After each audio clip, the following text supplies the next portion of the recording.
UFC 315 Bilal Muhammad versus Jack Della Maddalena. This is the full card recap. I'm going to work my way from the first fight of the night all the way to the main event. Give you guys my reaction to each fight, how I picked it, and we'll go over the picks and the parlays at the end of the video. Make sure you guys like, comment, and subscribe, and let's get this card underway. Starting off the night, we have KATONA taking on ALMAKHAN. I actually, thought Beksat was going to win this fight, but I thought it would be by decision. He ended up getting the first round knockout with a beautiful uppercut. First time that KATONA was actually finished in his career. And, it just goes to show how impressive Beksat's power actually is. That knockdown that he landed on Umar definitely wasn't a fluke. He actually has power. And when he's able to train, a full fight camp for a fully prepared fight, he shows you, exactly what he's capable of. So very big performance for him. Be very interesting to see who they match him up with next. Like I said, on last week's card, bantamweight, the bantamweight division is flooded with a lot of talent. And for Beksat to, score the very first knockout over KATONA just goes to show, how impressive this guy can be. So very good performance on his behalf, and we'll be tuning into what he has next. Next up, we had Daniel Willie Cat Santos taking on Jung Young Lee. Initially I had Jung Young Lee going into this fight, but he did not show up. Honestly, that's the best thing I can say for him. He had a few moments in the fight. He landed a few shots that wobbled Daniel Santos, but for majority of the fight, Daniel Santos was pressuring him against the cage, landed a few takedowns, was controlling him, landed a few shots on the, a few ground and pound strikes, but really just controlled Jung Young Lee for majority of the fight. And Jung Young Lee was, forced to follow him around the cage, try to cut him off. He was not successful in doing it. And I don't know. It's questionable for what you do with him next. Daniel Santos actually called out Dan Ige. I don't see him getting that matchup at all. He's on a 2-year layoff, missed weight.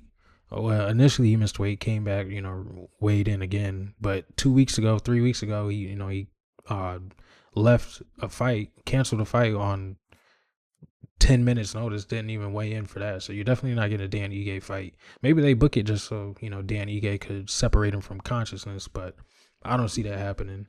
But yeah, good bounce back win for Daniel Santos. Not that, he was on a losing streak or anything, but again, he was on that 2-year hiatus doing who knows whatever. He didn't really look like he improved, and he also looked, like skinny fat. He didn't look like he trained for this fight at all. He is naturally a bantamweight, and it just looked like he didn't, want to cut the weight or do a hard cut again since, he was in camp a few weeks ago. But yeah, he walks away with the win. Jung Young Lee did not do enough to, take advantage of some of the positions that he had Daniel Santos in. He was getting taken down left and right, and ultimately lost it on the scorecards. 30-27 is a bit egregious, though. I thought it was, at best 29-28. I thought Jung Young Lee won the first round, but again, still not enough for me to, back him in the recap. So yeah, Daniel Santos walks away. Next up, to close out the early prelims, we had Canada's own Marc-Andre Barriault sending Bruno Silva out on a stretcher. Watching it live, I didn't know what the hell happened. I watched a replay on Twitter. It looked like he fractured his skull. Come to find out, Bruno Silva actually had a concussion.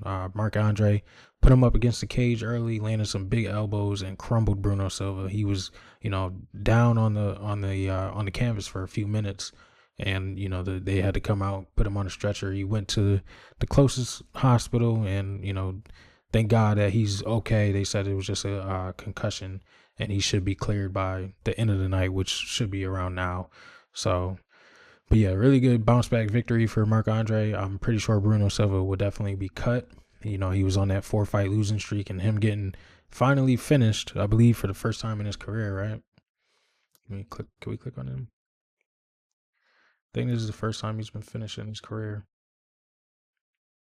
Yep, first time he's been knocked out. But yeah, Marc-Andre definitely needed that for his confidence, and he delivered. Very first Canadian to win, after seeing KATONA get finished. So definitely needed that for Canada. Opening up the prelims, we had Navajo Sterling taking on Ivan ERSLAN. We got, patient Navajo Sterling again. We got the Turkish hair transplant Navajo Sterling. He did what he needed to do. First round definitely went to Ivan ERSLAN. He was, mixing it up on the feet, landed a few big right hands. Had Navajo looking a bit uncomfortable, forced a few, grappling exchanges. Didn't really take him down, or he didn't take him down at all. But he definitely put him up against the cage, let a few shots go. Second round, Navajo, started getting more comfortable, was letting his hands go, finding the counters, managing the distance, having a lot more success in the striking. And then third round, towards the end of the fight, he got, really aggressive, landed a big shot on Ivan, almost had him out of there for, the last minute of the fight. It was really good to see that, he can be patient, but when he's able to find the finish, he can, although he didn't here in this fight. Ivan was, really tough and gritted it out because he took some really big shots. Navajo was definitely, unloading on him, and it was good to see that he got the win. I thought he would get the knockout. He was really close to getting a knockout. I feel as though, he actually tied up with Ivan, which was a poor IQ decision on him if he was really trying to get the finish, because if he just would have went back to space, he definitely would have knocked him out. But yeah, walks away, unanimous decisions, even got a 29-27, which was, I wouldn't give it 29-27, 29-28 for sure. But yeah, Navajo Sterling, 2 rounds to 1, pretty clear here, and walks away with the unanimous decision. He's growing in confidence, growing, his record. He's only 7-0, so we'll be watching what they give him next. City Kickboxing's next prospect. Next up, we had the lock of the week, Modestas Bukaskus taking on Ion CUTELABA. I gotta say, this fight was actually, it did not deliver at all. Pretty much really boring. Ion was throwing a lot of leg kicks.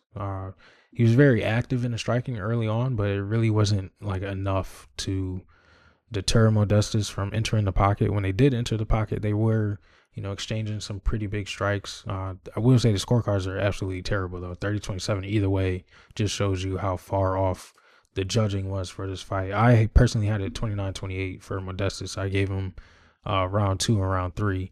I give Ion clear round 1. Like I said, he was more active.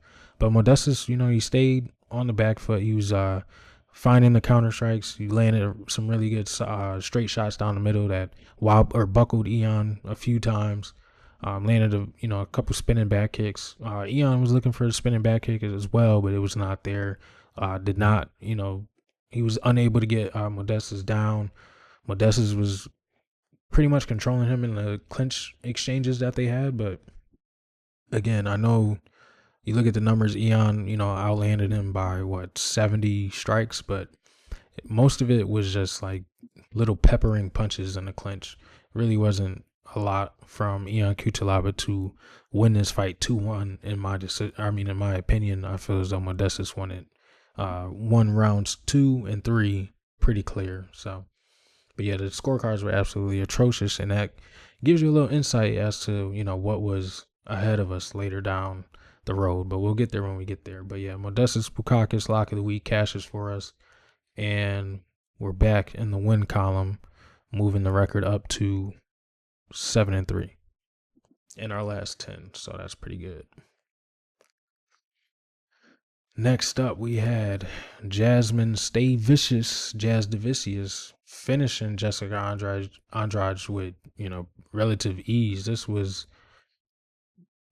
probably the easiest fight of her career. Jessica Andrade really had nothing for her. You can see she only landed 4 strikes. Jasmine was able to get her down and submitted her pretty fast. 2.5 rounds, or 2.5 minutes, and she was able to finish the fight. So Jasmine is more than likely gonna, I don't want to jump ahead, but I would match her up with Alexa Grasso next, because I feel as though Natalia Silva definitely had a better performance. But like I said, when we get there, we'll get there. But I can definitely see Jasmine versus Alexa Grasso, the headline, like a main event Apex card, and she will be not next in line, but behind Natalia Silva for the next title shot. But yeah, very good performance from Jasmine. You know, she is 35, 36, so they definitely need to get her in there for a title shot pretty soon.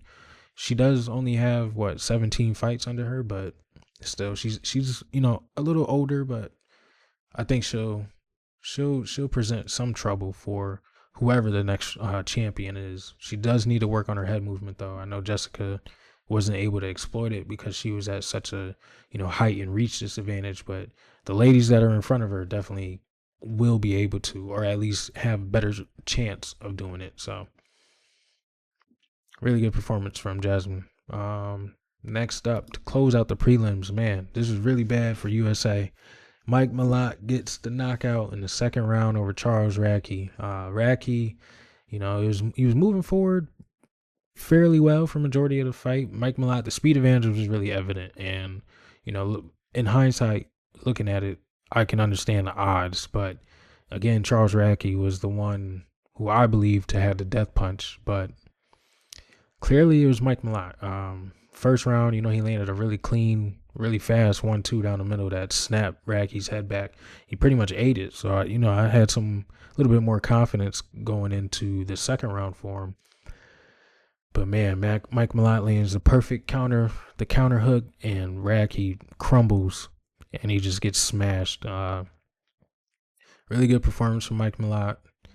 I do think he will have some trouble with more elusive strikers. You know, Charles Radtke is pretty much one-dimensional. He does come in on a straight line, and I feel as though there's definitely better strikers towards the rankings, towards the higher, you know, the top 25, top 20 of the welterweight division. So it'll be interesting to see who they match Mike Malott up with next. I can't think of a matchup right now. Maybe they give him like a Carlos Leal. Maybe they give him Randy Brown if he, when, you know, after he heals up. Maybe they give him I don't know. There's a lot of matchups for Mike Malott, but I do think he will have some issues with you know, more elusive, better strikers. Charles Radtke, for him to hype up, you know, they were downplaying the national anthem in Canada for the hockey game, and he took really a lot of offense to it, and then to go out there and get starched, it just does not look good for us US citizens. So sad to see Radtke go out like that. I really like Radtke, but yeah, he's on a 2-fight skid now. He's gonna need to bounce back, or the UFC will definitely clip him. You know, the protest loss isn't bad, but not to say Mike Malott loss is bad, but it doesn't look like, you know, he can hang with like the top 30, top 40 in the UFC's welterweight division. So he needs to get, you know, a win back under his record. Both of these guys don't have relatively high caliber wins. Mike Malott losing to Neil Magny, who is a veteran, but again, he was like 36 at the time of that fight. He beat Adam Fugit and Trevin Giles by decision, and Radtke beating Simmelsberger and Blood Diamond and one other person. But yeah, neither one of them have, you know, really good opponents under their name. So it was really the finishes that really determined who I was gonna pick in this fight, or who they lost to. Excuse me, who I was gonna pick in this fight. And you know, I weighed the protest loss a lot larger than a Neil Magny TKO. So, but yeah, salute to Mike Malott, salute to Canada. You know, they've been getting whooped for a while, and they definitely needed it. On to the main card, guys. If you haven't already, make sure you like, comment, and subscribe to the channel. We had BSD Benoit Saint-Denis taking on Kyle Prepolec. BSD, you know, gets it done. I don't really have much to say on this fight because, you know, Prepolec was a short notice replacement. Other than BSD still looks chinny. I think someone pointed out that he might have staph too. I don't know if that plays a part into it. You know, he got finished by Dustin Poirier. He also had staph in that fight. But Prepolec was landing, you know, some solid hooks in the pocket, and BSD was crumbling a little bit. If he would have been matched up with Joao Alvarez, he probably would have got finished in the first round. He had a really good, you know, grappling early on. Prepolec was able to defend the rear naked choke, but he also helped him, you know, submit him, which was kind of weird. He cleared Benoit's leg. He let Benoit pass guard, so he can finish the arm triangle. It was pretty weird to watch. I think he just wanted to get up out of there. But yeah, BSD, he made a call out. I can't remember who. I think it was in his interview. I might have to look it up for you guys real quick. But whoever that was that he called out, I think he gets finished. I'm not impressed with BSD at all. I know he needed this victory for his confidence, but I'm not confident in him moving forward. I'm trying to get the call out that he made for you guys.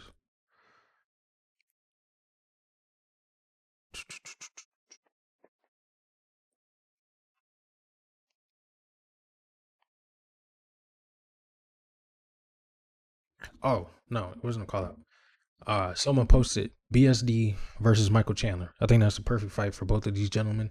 And I think I might pick Michael Chandler in that fight. I think Michael Chandler will definitely land the more devastating punch, and I can see BSD crumbling. So book that. Michael Chandler, BSD, International Fight Week. I think that works perfect for both of them. I know Chandler just got, tuned up a little bit, but I think he should be good for July if he wants to get back in there. Maybe not July, maybe August fight card. But yeah, BSD versus Michael Chandler is the fight to book.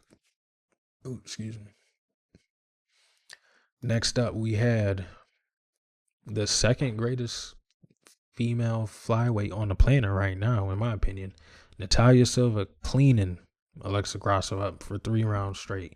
Too fast, too elusive. Striking is amazing. She's her, a lot of people call it running. She was not running. She was being mobile and still picking Alexa Grasso apart. Alexa did come on into the, late second round and try to force a brawl. She had a little bit of success, but she also got, pieced up, got sliced open in that exchange. Third round, she tried to do more of the same. Natalia Silva was hitting her with, spinning heel kicks, teeps to the face. She looked really good. Her striking looked really good. And I am sold on her possibly beating Valentina. So with that being said, I think, like I said earlier, you do Jasmine versus Alexa in the Apex for a main event. And then you do Natalia Silva versus Valentina for the next women's flyweight championship. Natalia Silva, she's young, she's hungry, she's surging. She looked really good in this match. I know Alexa Grasso and Valentina are 2 different styles, but again, she made easy work of Alexa Grasso compared to, the issues that she presented for Valentina. I know the second fight was a draw. I gave that fight to Valentina, but she also had a lot of success in that third fight too. But the first fight, she got submitted. Second fight was, a lot closer. Third fight was pretty close, but I also picked Valentina. But again, Natalia Silva made Alexa Grasso look like she was levels below her. So Natalia Silva versus Valentina Shevchenko is the fight to book. And as it stands right now, I'm picking her. I'm picking her by unanimous decision. Honestly, I think she might be too elusive for Valentina. I don't think she'll be able to take her down. Hips are really good too. Next up, we had the robbery of the night. Jose Aldo taking on Amin Zahabi. Jose looked good. I know he missed weight, or well, he didn't technically miss weight, but they did miss weight, or he missed weight by like 8 pounds. But again, came in 143, 140, 142 around there. First round, he's styling on him. He's letting big shots to the body go. He's tuning Amin Zahabi up for a majority of the fight. Second round, same thing, tuning him up, letting the leg kicks go. It was good to see that. He was definitely ahead in the striking. He was landing a lot more consequential punches. Amin Zahabi looked, slow and sluggish. He was fighting like a little like, it reminded me of like Sean Strickland minus the teeps. And then third round comes. Jose looked a little tired after the second round. Third round comes on. Jose hurts Amin Zahabi bad. Gets him up against the cage. Throws a head kick while he's down. It was really close to being illegal. Sends Amin flying across the octagon to the other side. Hits him with another head kick while he's down. And somehow Amin Zahabi survives. I don't know how. Jose Aldo gasses himself up. He looks up at the clock. It's like 2.5 minutes left. And he just falls down to his back. And Amin Zahabi starts unloading some big elbows on Jose Aldo. Slices him open. He ends the fight in top control, doing a lot of damage, and we make it to the scorecard somehow. I thought, both of these guys were on the verge of getting finished. I feel as though maybe another 10 seconds here, another 10 seconds there, both of them would have been, out of there. I don't know how Jose Aldo didn't finish this fight by knocking Amin Zahabi out when he had him that hurt. Two head kicks clean on the face was insane to see him recover from and, end the fight doing the more damage. But yeah, Jose Aldo was busted up after that. They both got picked up by their coaches. It was a hell of a fight. Definitely fight of the night. They both should get $50K. And then we go to the judges' scorecards. I had it clear 2-1, rounds 1 and 2 to Jose Aldo. But somehow it's a unanimous decision to Amin Zahabi, 2-1. I don't know what 2 rounds they gave him. If anything, it should have been a draw or 2-1 Jose Aldo. But this was egregious. And then, he's so upset that he ends up retiring. The UFC doesn't have a, the video that they made for Anthony Smith, who's just been losing for the last 10 fights. They didn't have one for Jose Aldo. But again, he did retire previously, so I guess that's why. And it was pretty unscripted.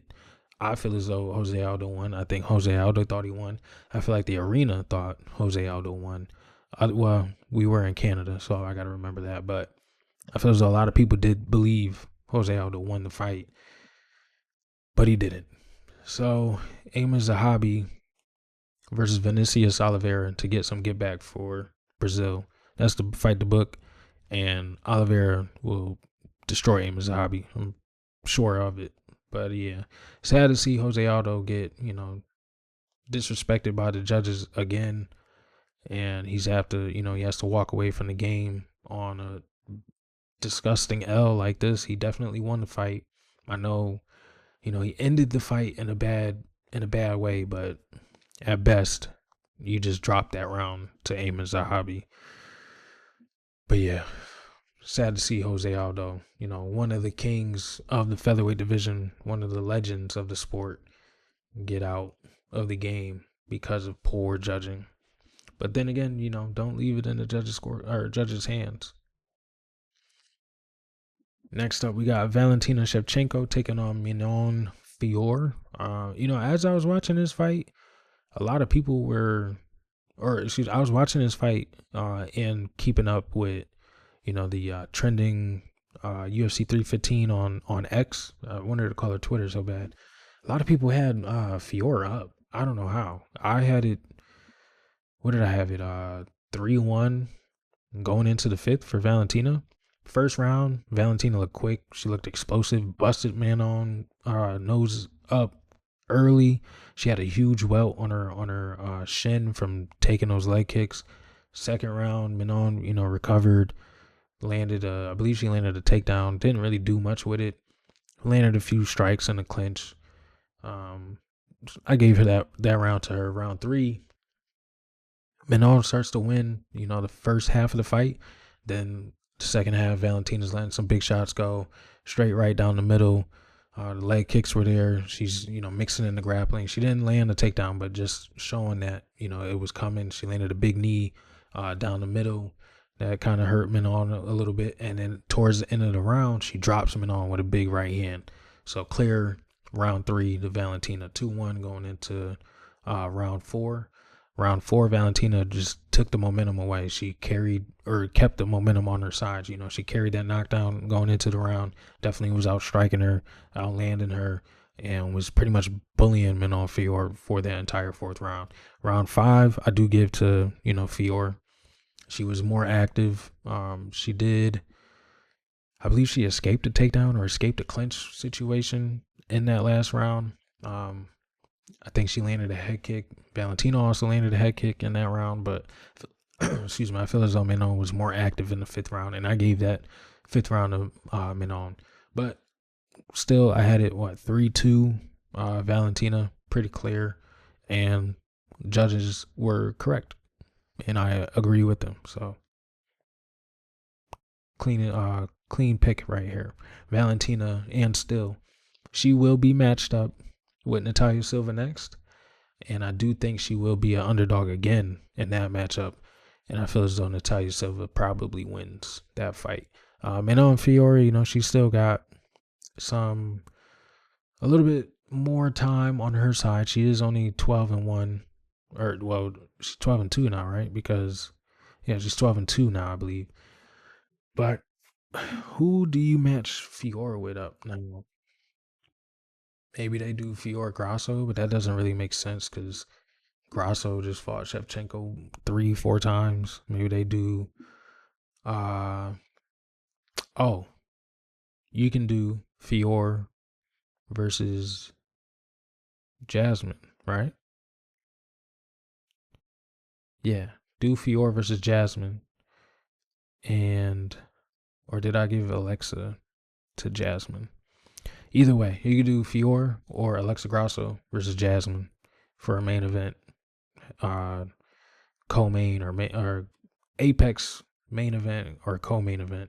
Either way, or you can put it on a pay-per-view. That would be a really solid fight. But yeah, Manon Fiore did not do enough to take the belt from the champion. So, and still for Valentina. And to the main event of the evening, ladies and gentlemen, if you haven't already, make sure you like, comment, and subscribe to the channel. We have Bully B, Belal Muhammad taking on Jack Della Maddalena. And I got to say this before I get into the breakdown. Stop disrespecting Belal. He showed up and gave everybody the fight that we did not expect.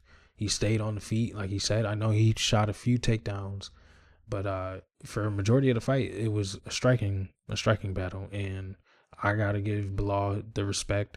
You got to give Belal the respect. And he definitely, gained a lot of respect from a lot of the fans. But ultimately, Jack Della walks away as the new champion, and the UFC, timeline will be forever shifted because of this main event title fight. Belal looked pretty good early on on the feet. I will say Jack Della's shots were more powerful and thudding, but Belal looked, his hands looked really good. I do feel as though that game plan was not, correct though. I feel as though they definitely should have leaned on the grappling a lot more rather than trying to prove a point to the fans that he can strike. We know Belal can strike, but you got to mix it in. And if you're just going to strike with a striker, then you're going to lose. I feel as though that was a bad game plan for, Belal's coaches. He definitely should have utilized the wrestling a lot earlier. That first round, I was biting my nails because I did not like that approach. Even though he had, some successful moments throughout the fight, it still did not work. Round 4, JDM was landing some really big shots that crumbled Belal a few times. He didn't drop, but he was definitely testing that chin throughout the entire fight, and Belal was definitely feeling it, snapping his head back. He was crumbling at the knees at times. Belal was not able to secure JDM for longer than a minute, maybe. I wish this page would update. But yeah, he landed a few takedowns, but again, the control time was not enough. We can't get no stats. I wish I could give you guys the numbers, but yeah, Belal was not able to control Jack Della. He was able to reverse a lot of grappling exchanges. Belal did take him down late or early in the 5th round and let a few shots go, but right before that he got cracked with a beautiful knee up the middle that sliced him open, and damage trumps all. Jack Della, like I said, he was landing the more thudding shots that hurt Belal, that sliced his face open. Belal looked, a bloody mess going into the 5th round. But when he got that takedown, he bruised, he banged Jack's eye up. It looked like he was, swelling and going to close. He got back up to his feet, and then, he let the bigger shots go. And he walks away as the new champion. It was a really, impressive fight for both of them. I was glad to see that JDM can go 5 hard, and he was able to go 5 hard. I was glad to see that Belal can exchange with JDM. Even though he was getting touched up, he still had some successful moments, like I said. But this changes, welterweight and lightweight for who knows how long. JDM is the new welterweight champion of the UFC and will more than likely be facing Islam Makhachev maybe this summer. They'll probably have to push it a little bit, maybe like in September. They'll probably, well, no, they just announced RDR versus Rob for the main event on the Abu Dhabi card, but yeah, it might be like September, August-ish. JDM versus Islam is next. What do you do for Bilal? I think you do Bilal versus Ian Gary, or you do Bilal versus Sean Brady too. I feel like that those are the, you know, two fights that make the most sense. It's not like Bilal got dog walked in this fight. It was definitely close. But you can't give Gary the title shot. He already said he's gonna wait for Islam. So you give him Bilal, or you give Bilal Sean Brady, or you book Sean Brady versus Ian Gary. You never know. There's a lot of matchups to be made. Maybe you give Bilal the winner of the Usman Usman Buckley fight. So welterweight is definitely shaking up. It's going to be interesting. Don't know how the matchmakers are going to do it, but there's a lot of options for them now. With that being said, we get Charles Oliveira versus Ilia Topuria. And these are two of my favorite fighters, and I'm going to have a hard time, you know, trying not to be biased on either side for that fight, so I could give you guys an accurate, you know, correct pick for that one. But damn, that's going to be a banger. Really good fight. Really good fights on this card as well. Let's go over the picks, and then we'll get into the parlays. Starting off the card, you know, we went 1-0 with Beksat, 1-1. Jung Young Lee didn't disappointed. 2-1 with Mark Andre, 3-1 with Navajo, 4-1 with the lock of the week, Modestus, 5-1 with Jasmine, 5-2 with Mike Malott stealing the show, 6-2 with BSD, 7-2 with Natalia Silva. I'm taking this as a W. Jose Aldo won, 8-2. Jose Aldo with the robbery, but even if he didn't, 7-3, whatever. 8-2, 7-3. Valentina, what are we saying? 9-2, and then JDM 9-3. So 8-3, 9-3, whatever you want to call it. I still feel as though Jose Aldo won, but 8-3, 9-3. Very successful day on the picks. Very successful fight card. I know a lot of people did not think this card was gonna be, you know, interesting. A lot of people were upset that it was headlined by Bilal and Valentina, but it definitely delivered. If I have to give it a score, I'll give it a I don't know, the robberies, I gotta give it a I'll give it a 7.5. I'll give it a 7.5, to be honest. All right, let's go into the parlays. All right, so we took the under 2.5. Lee versus Santos, Jasudavicius money line, and Sterling money line. Fortunately, does not cash because Lee and Santos cannot finish each other.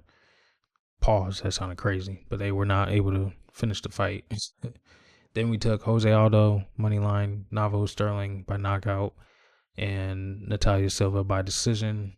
Aldo gets robbed, and then Sterling was unable to finish his fight as well. So lost on that. Beksat money line, Lee money line, Shevchenko money line. Jung Young Lee disappoints. X on that. Then we go Bilal, Silva, Aldo, Jasmine, and the under 1.5 in the BSD fight.